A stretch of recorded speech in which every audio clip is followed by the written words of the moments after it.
Adam Vox here, and the great people at RetroBit sent over their new collector's edition of the never-before-released Japanese version of Metal Storm, translated into English, available here in the West for the NES. Pretty bonkers, great collector's edition. I went ahead and unboxed it live during my Streamer News live stream show over on my main channel at youtube.com/eposvox. So I'm going to include that segment, show a tiny bit of gameplay, and talk about it here real quick. Just wanted to share it with you. All right, lastly, we have one that I have not unboxed yet. And this one will be a proper unboxing, because I'm pretty stoked about it. We get the box open here.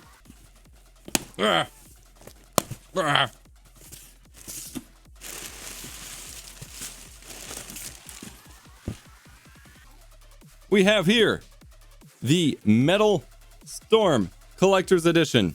This is an NES game being released with the Collector's Edition from RetroBit. They sent this out for me to check out, so super shout out to RetroBit. I'll have a link of that getting posted in chat by my mods. RetroBit does a lot of, retro / modern gaming kind of mixes here that I am always really excited to check out. So this was an NES game, but the Japanese version had a lot more content and things like that that wasn't released here in the States. And so this has all of it together. And they've done a few collector's editions. I picked them up in the past. Specifically right now, I have the R-Type and R-Type 2, I believe, collector's edition, but most of those didn't come with a whole lot. Whereas this one is really well done here. So I'm just checking on the box what it has here, just so I know what's going on. So we get this nice, sick display box to start out with. And even the inside box, really sick little shiny box going on here. Really well packaged. And then inside, nice little combination of things. We get this giant, absolutely giant, Metal Storm pin. Looks really cool. And in case you didn't notice in my retro room tour, I love pins and stickers, but pins are really sick. And we got a really sick looking figurine here for Metal Storm. It's about the size of an amiibo. I can get this open here. It's a little bit bigger than an amiibo.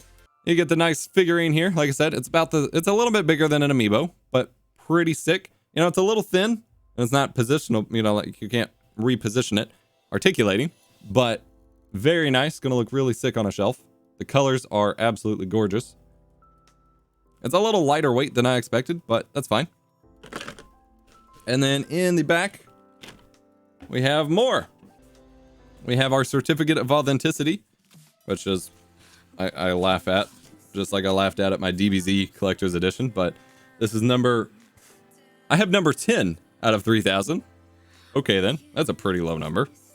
And then you have a couple little, basically postcards. They're like lithographs or something, but they're postcards. People collect these, I guess.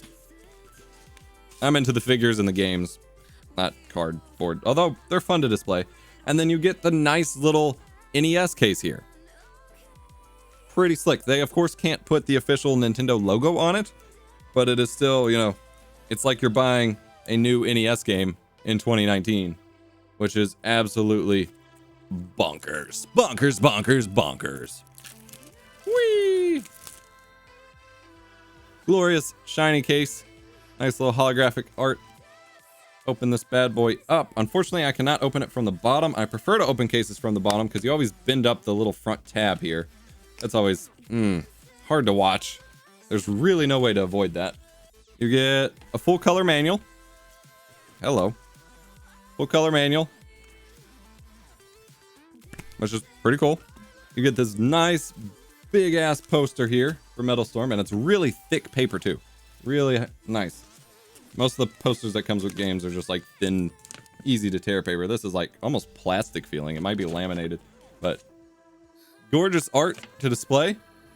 It's definitely going up in the retro room. I still have a little bit of poster space left available to me. I don't know how that was supposed to go back together. There we go. And then lastly, before we finish this unboxing, you get the NES card itself in the protector sleeve, and it's a blue card, which looks absolutely gorgeous. Again, they don't have the official Nintendo logo on it, but it is sick. And of course, you can pop it in a real NES and play it. And I will have some footage of that shown over on my gaming channel at youtube.com youtube.com/eposvoxgaming if you want to check out how the game looks. Like I said, this is an awesome case. I'm glad, full collector's edition. I've already got the pin and the figure up in my retro room. And I've been playing a little bit of it here. I had to use the Retron HD, the original one, because neither the Retron 5, the Retron 5 wouldn't play it. It just kept saying not recognized and wouldn't play it. And then my original NES has the red blinking light issue. So that was unfortunate. But the Retron HD did play it. I do hear complaints that the color palettes aren't... the NES isn't my cup of tea, per se. Games like this are certainly more up my style, although they can be a little frustrating. I did start dying very quickly here in Metal Storm. But the soundtrack was great. The gameplay was pretty fun, and I was actually pretty impressed. Like, this is clearly, one of the more sophisticated NES titles out there, and it's pretty cool that, it was only available in Japan for this version of it, and now we have it here, available in English. There's been a lot of, back and forth opinions about stances on these kinds of re-releases and repros and, not real cartridges release. But for something like this, where it's not just a game you could go buy used for $5, I'm pretty happy with it. So links to it over on Retrobit's website will be in the link in the description down below. Thank you for watching. Hit the like button if you enjoyed. Subscribe for more gaming content. Just wanted to share this with you here real quick on my actual gaming channel and not my tech channel. I'll see you next time.